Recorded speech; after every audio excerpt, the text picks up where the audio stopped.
Hey, welcome back, everybody. It's time to meet the Hispanic business community here in Orange County.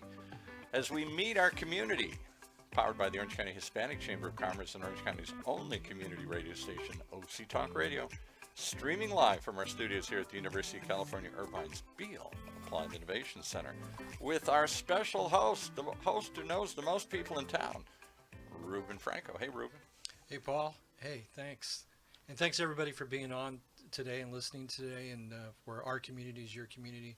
We created this podcast just to bring our community to everybody in our community and to just be able to have discussions with some of our great leaders here in our community. And today we have a fantastic person and leader here in our community. He's the co-founder of and board chair of the Interim director as well of the Dragon Kim Foundation. He's a community activist. He's a philanthropist.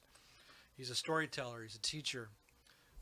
He's an investment banker and a private equity investor and strategist. We're honored to have Daniel Kim on our podcast today. Daniel, welcome. Thank you. Thank you very much.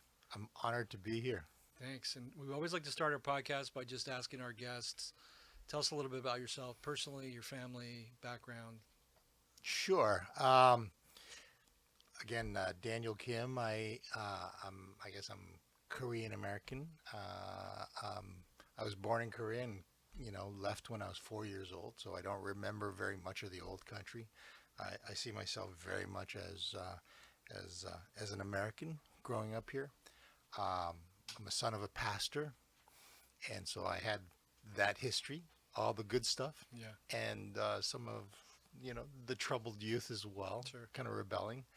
I went to UCLA, studied philosophy and political science, and then did my graduate work at Harvard, and that's how I kind of ended up on Wall Street in New York. My career was as an investment banker. That's what I was trained in. I had a great time doing that. I loved being an investment banker, and I still continue on in a consulting role and sometimes in an advisory role, depending on situations. I do less of that now. I ran a private equity fund, a small private equity fund. And again, I still, what I focused on there was turnaround situations. And then all of a sudden, 8 years ago, my life took a big turn. My family, we were camping up in Yosemite, and due to a tragic accident, we lost our son, Dragon, in the middle of the night while he was sleeping. He and a very close friend of his. And then, and what sounded like a big, gigantic explosion really ended up being a big explosion in our lives. And for the last 8 years since then, we, Dragon's mom and I started the Dragon Kim Foundation, obviously named after our son. Yeah. And that's what we've been focusing on. That's what I've been focusing on. And it gave both of us new direction, new inspiration, new purpose in life. I still do a lot of the investment banking advisory stuff and in advisory work. But my real passion is with working with the youth in the community. So that's, I guess, a quick overview of my background. Well, for those of us who didn't get to know Dragon, I know he went to OSHA, but tell us about your son. I mean, obviously this is a passion of yours, and you're doing this to honor him. Tell us a little about Dragon and what he was like, and all the great things that he was accomplishing as a young man. Dragon was a couple months shy of his 15th birthday. Every time I think about it, obviously, and it hits me, all I want to do is cry. Sure. And many times I will still go to sleep crying. Sure. And waking up thinking and hoping that it's just a bad dream and realizing that it's not.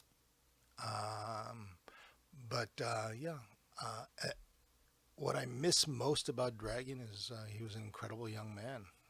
And to me, I will use the present tense. He is an incredible young man. He was a great student, right, academically. And I feel like he had it all. He was an athlete, loved playing water polo and lacrosse, and quite frankly, those are the sports that I played, and so I kind of pushed him into Okay. it. Yeah. 'Cause not a lot out here normally, but and water polo is a tough sport. Yeah.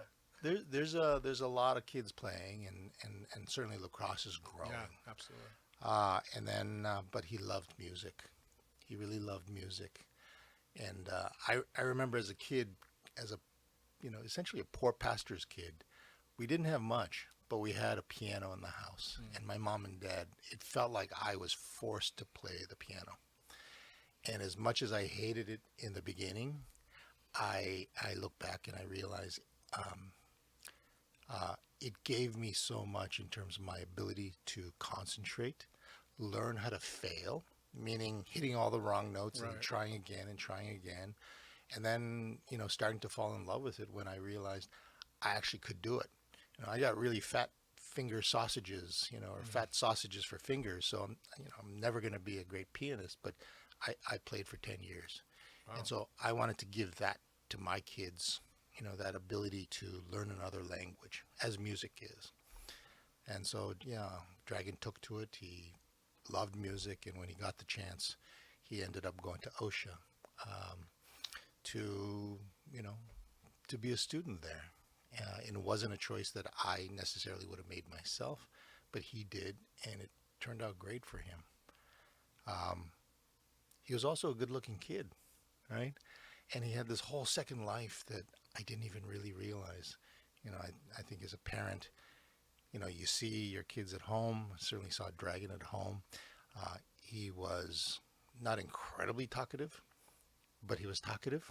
Hmm. But there was parts of his life that I didn't really know until, unfortunately, after he passed away. At the funeral, all of a sudden, all these girls kind of came out of the woodwork. Yeah. Girls that he'd been talking to and that liked him, that he'd been friends with. He was a poet, right? Seeing all these poems that he'd written on his laptop, both for school assignment as well as on his own. Um, and one of the things is, he went to Johns Hopkins for the summer, that summer. Yeah. And he was really intellectually coming into his own, starting to ask curious questions, and he was starting to kind of debate me on topics and issues, and I was like, wow, that's fantastic. So I was really looking forward to all of that continuing, and then all of a sudden, boom, we lost him. So Yeah. I mean, and what you've done. I mean, obviously the pain in losing somebody like him is just, you can't even describe it. But you were willing, and your wife were willing to take the next step in honoring him by creating the Dragon Kim Foundation. Tell us about, what that work is like, and what you do there, and why you start. I mean, obviously we kind of know why you started, but just tell us a bit more about that. sure. Again, it's new direction, new purpose in life for myself, for Dragon's mom. We get to work with amazing high school students that have a heart for going into the community and doing some good, creating some change. And the way all of this came about really was kind of by accident. When Dragon was in the ninth grade, he came to myself and Grace, and he asked us, "Hey, I want to create a music program, and I don't know how to do it." And his whole idea was in and around OSHA. There are a whole bunch of kids in the community that wouldn't get the kind of enrichment, certainly in music, that a lot of the kids who were students in OSHA had already received. And so he wanted to give back, and so his idea was to create that free music program that he and his friends would volunteer, raise money, and get used musical instruments, because that was a big cost burden, and that they would help teach. right? So when he came to us with that idea, I said, great, that sounds awesome. But, I don't know how to work with him to do that. So I worked with him the way I did with the companies that I used to work with in the private equity, Yeah. Working with the management team. They're the subject matter experts. I'm not. I can take a high level view and I can take a strategy view and I can hold them accountable, right? And help put together a plan. But they're the ones who have to kind of lead that whole effort. So I just worked with Dragon the way I did with all these executives. What is your objective? What are the clear metrics that define success? Right. What are the resources that you need? Who are the people that you need to get involved? Where do you need to get permission? Right? Effectively telling him, go put together a business plan. Yeah. And he did that. He came back, and the business plan was pretty rudimentary, but it was a business plan. I said, great, now go do it. And Grace and I could have obviously done it for him, but he doesn't learn, right? Yeah. And so we told him to go do it, and he pitched Taryn Schaefer over at OSHA, and they loved the idea. So they took it to, the head of the school, and so they loved it, and they wanted to move forward with it. Unfortunately, 2 weeks before school started, we lost Dragon. Yeah.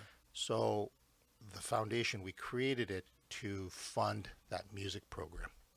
A really close friend of mine, Tom Priori, said to me, he said, you're gonna have the rest of your life to mourn Dragon, to grieve him, figure a way to honor him today. And so that was really the impetus for us to think, we can create a foundation. Let's fund this music program. Let's keep the spirit alive. And when we started with 15 kids with a whole bunch of music instruments and some like 20 volunteer high school kids in the instrumental music program. All right. So those initial kids got a ton of attention and a ton of time, and it was incredibly successful. And this was a case of be careful what you wish for. Sure. Because all of a sudden 15 went from 15 to 60, and then 75, then 100. Today, that program has over 250 kids in the program here in Santa Ana, as well as up in Duarte. But then, in those initial years after we started the music program, Grace and I looked at ourselves and we said, you know what, this is incredible. We're very proud of what we're doing. However, how do we make this more sustainable? How do we really differentiate this from all the other youth programs out there? Certainly from the music programs. And then we thought, you know what we did for Dragon in helping him bring his idea to life, and we didn't do it for him, we kind of coached him and guided him. We thought, let's do that for other high school students. Other high school students have incredible ideas, right? And lot of the community, a lot of the world thinks of high school students as, no money, no connections, no experience, right? How can you take an idea and make it come to life? So they discount them. But when we looked at it, had we done that to Dragon, he would never have come with this idea. Sure. So we said, what they do have, in lieu of the money, the lack of connections and the lack of experience, they have that creativity because they see problems in the community. They experience it, they live it, right? They're creative about how to address some of these issues. And most of all, they have a lot of passion. Yeah. But what they don't have is the opportunity. So money, connections, all that, we thought those are solvable. We can bring together our friends. We can twist their arms a little bit, and believe me, in the early days, if you're a friend of ours, you got your arm twisted for money and time. Yeah. And fortunately, they all were more than happy to give it, right? But we were able to bring together what we call the fellowship program. And that's, it doesn't have to be about music. It could be about engineering, about science, STEM, coding, could be about bringing awareness to issues, all sorts of different things. It's ideas that the kids come up with. They dream up as ways to help create change. and contribute to their communities. And yeah, so the program now is all about that. It's providing uh, intensive leadership training, business training. We call that an MBA in a box. Okay. Right? Yeah. You know, stuff that I didn't even really learn until I was probably late 20s, early 30s, Yeah. right? And we hook them up with a mentor that they work with for the entirety of the 6-month program.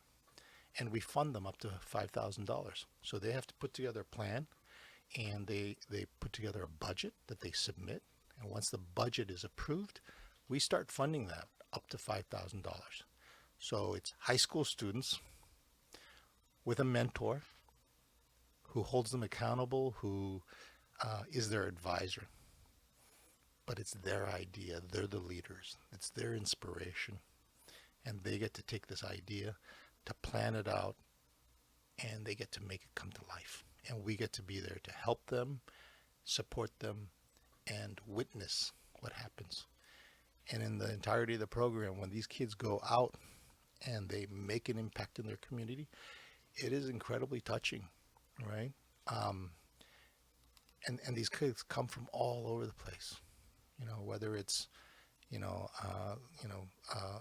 less economically advantaged communities or families, to kids, some kids who do come from private schools, right?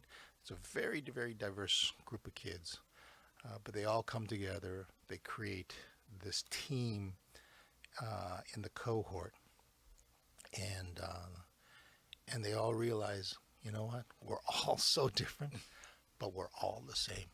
That's right. Yeah. That's right. Hey, if you're just joining us, we're pleased to have as our guest today, Mr. Daniel Kim from the Dragon Kim Foundation. You have an upcoming event coming up, I think, on September 9th. You want to tell us a little bit about what that event is like and what you do? Sure. So, if you can imagine this whole kind of 6, sometimes 7-month program, the kids get trained, and then they plan out, and then in the summer they go execute their projects, make that impact, create that change in the community. And then at the end of the summer, they come back with a big celebration in their graduation. We just had graduation for California. Yeah. This next week, or this particular weekend, we're going to have graduation out in Nevada for the Nevada and Arizona cohort. Out of that, it's kind of like a cross between Shark Tank and a TED Talk. Okay. Each one of the project teams, and we funded 47 projects this year. All right. So you sit through all the presentations, which, by the way, they're amazing. And the kids are talking about, here's the project we did, here's what we learned, here's the impact that we made in the community, here's some of the hurdles that we faced and how we dealt with it, and this is what we learned about ourselves. And this is what we would do to make it sustainable going forward. So those are the high-level topics. But then out of that, we score them, and a panel of judges will pick. Well, they pick three projects from California, and they will pick some projects from the Arizona and Nevada cohort, and all together, then they will go on to what we call the Dragon Challenge on September 9th, and that'll be at the Margaret Webb Theater at OSHA in Santa Ana. And that is really Shark Tank. Yeah. A distinguished panel of judges, which we are honored to have you as a judge, right? Thanks for asking me. Will be one of the judges to evaluate, to listen to, give advice, but also take inspiration from these projects. And the winner will receive an additional $5,000 to carry on their project. Oh, that's great. That's fantastic news. Let's just talk about a little bit about your days in Wall Street. I don't know if you have any compelling stories to tell about it. I mean, obviously the economy has been challenging since COVID, and maybe you can just tell us a little bit where you see the landscape with investments and private equity, investment banking, and from your vast experience in this. Wow, I didn't expect that question. from a macro standpoint, I think there are certainly a lot of challenges in our economy, in certainly the U.S., but also globally, as you know.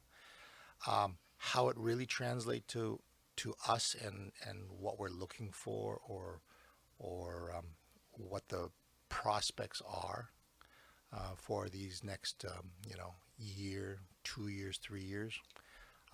It's difficult to say. Sometimes when you have the problem so glaring that the market investor community tends to self-correct, if you will. Yeah.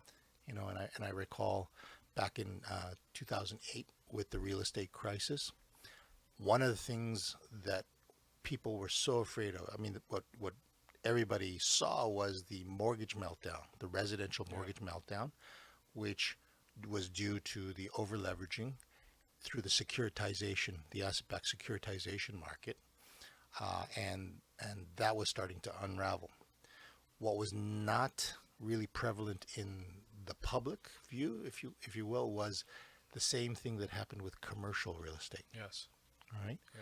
So, and if you recall back in the early '90s, we had the RTC crisis, and that was all commercial real estate related, right?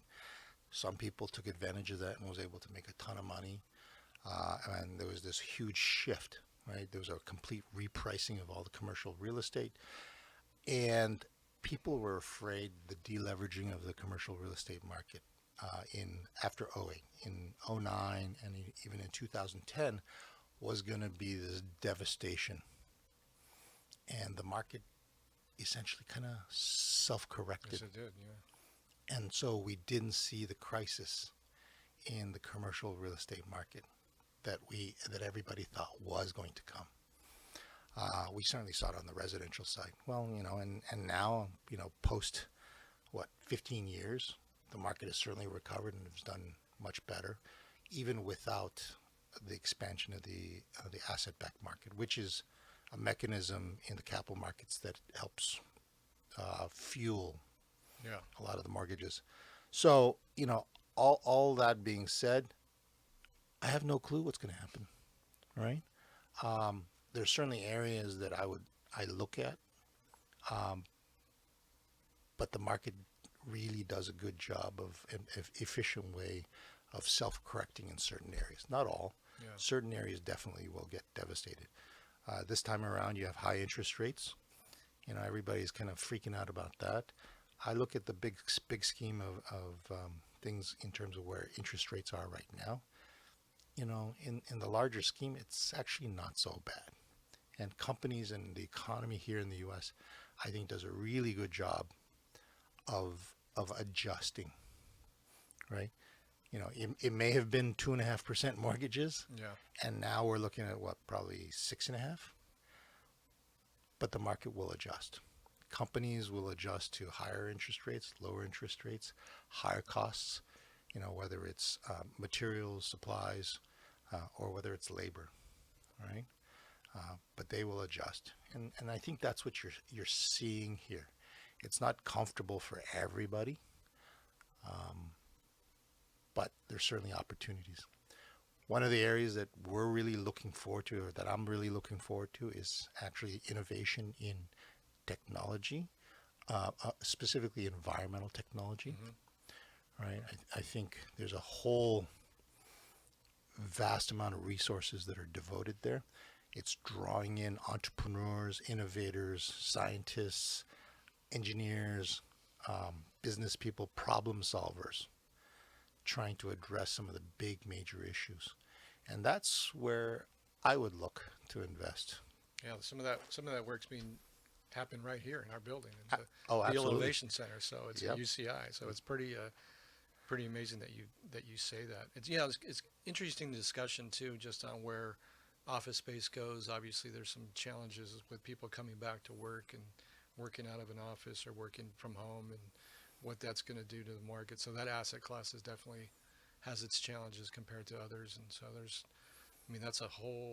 that would be a long discussion on all that kind of stuff. But absolutely. We do appreciate your insight. What do you think, you learned from being an investment banker or private equity guy that's helping you with what you're doing now with these kids? I mean, what are you able to kind of bring to the table to them that you learned there on Wall Street? Um, I think what I employ almost every day is a sense of trying to understand things from not a 35,000 foot level, but a kind of 10,000 foot level of strategy, right? And tactical execution. So, again, as I said earlier, I approached Dragon's whole proposal for a music program, not that I was going to do it, but asking, being able to take that 10,000 foot view and helping him think through the strategy piece of it. And so, and that's one of the things I did a lot of, both as, as the corporate finance investment banker, Yeah. or quite frankly, I also had a long career as a bond trader on the capital market side. So being able to look at that, assess it, make decisions, and implement it, or put a strategy together. So it's the strategy piece. And then my work as a private equity person, going down to, say, the 5,000 foot level, right? And going in, analyzing companies, understanding management teams, understanding business objectives, understanding the strategic financing piece of it, right? And helping the management team work through that, right? They're in the weeds, if you will, all the time. And that's, quite frankly, some of the issues that create the problems too. So I can take a step back and help them see that. But my ability to go in and work with them, but yet without getting caught in the weeds myself, really is the design of the program that we have for these high school students in their projects. I don't want to tell them what to do. They come to us with their idea. They, in a sense, are the subject matter experts, right? And so I can sit there and ask them questions, challenge them, right? Without getting into a debate of right or wrong, right? I can challenge them. I can ask them what other ways you can address this. Empower their creativity, their power, their problem-solving skills, right? And so, and that's quite frankly the exact way I approached private equity. And that's the way we ended up designing the curriculum. Yeah, a lot of times too, when you're mentoring students, at least I've found, there's kind of a reverse mentorship that happens, right? So anything that you've learned from some of your students that they taught you while you were mentoring them.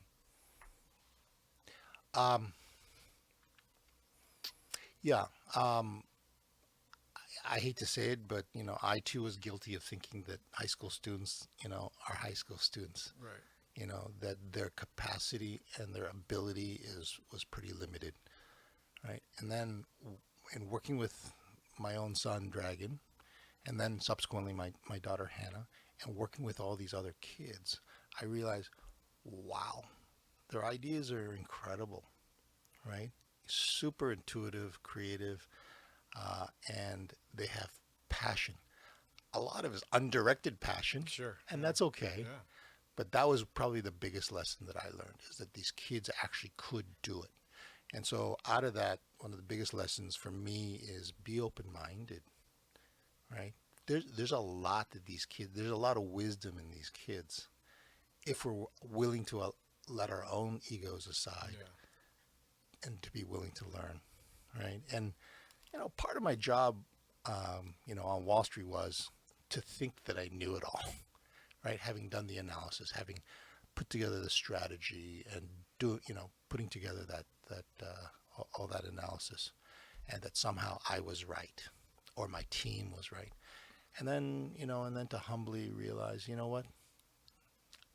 I wasn't, or somebody else could teach me something. Yeah.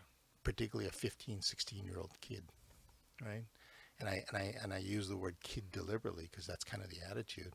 But then you realize these 15, 16-year-old leaders, young adults, could actually teach me a lot. That's great. We just have a few moments left. Are there any final words you'd like to share with our audience? Well, yeah, that's a great question.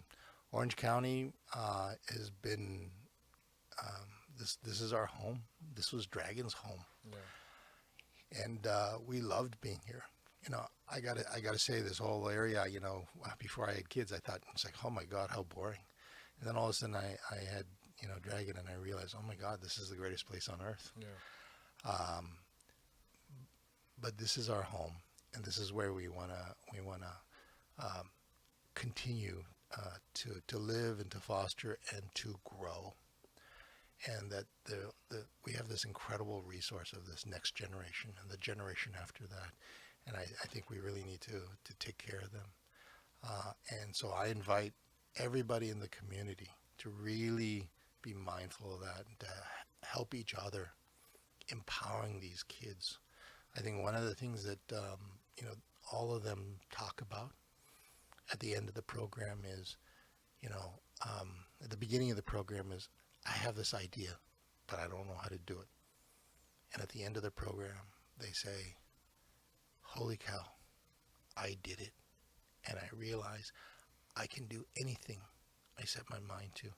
And right there is a huge transformation shift. And I want them to take that through the rest of their lives. That courage, that vulnerability, that risk taking, right? After all, that's what creates innovation, right? And change. And it's all part of leadership. And these kids have it in abundance. And, I don't get to have these talks with Dragon, but I get to work with these amazing kids and to be part of their transformation. And so, yeah, thank you, Orange County. Thank you, California. And thank you for being on our show and sharing with you such an emotional and beautiful story about your son Dragon and all the work you're doing in the community for all these other students. Just thank you for that. And thank you to our audience for listening in today. And do you have a website too you want to share with us as well? Sure. Thank you. It's dragonkimfoundation.org. There's a ton of information on there. This next year, we plan to fund 60 projects across all of California, Nevada, and Arizona. And if you have, a young adult that has a care for the community, even their idea doesn't have to be fully formed, or some of it could be fully formed. It doesn't matter. As long as they have that passion and desire to help the community, we'd love to talk to them. We'd love to be able to work with them. So, yeah, come check us out, please. Well, thank you. Thank you, Daniel. Thank you for being on our show. And thank you to everybody listening. Where our community is your community, from the Orange County Hispanic Chamber of Commerce. Thank you. Thank you, Ruben. Thanks. Back to you, Paul.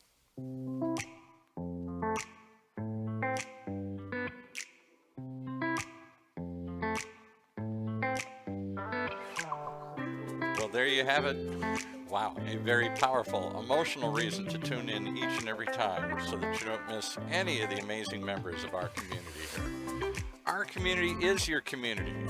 Each and every week, streaming live from our studios here at the University of California, Irvine Beale Applied Innovation Center.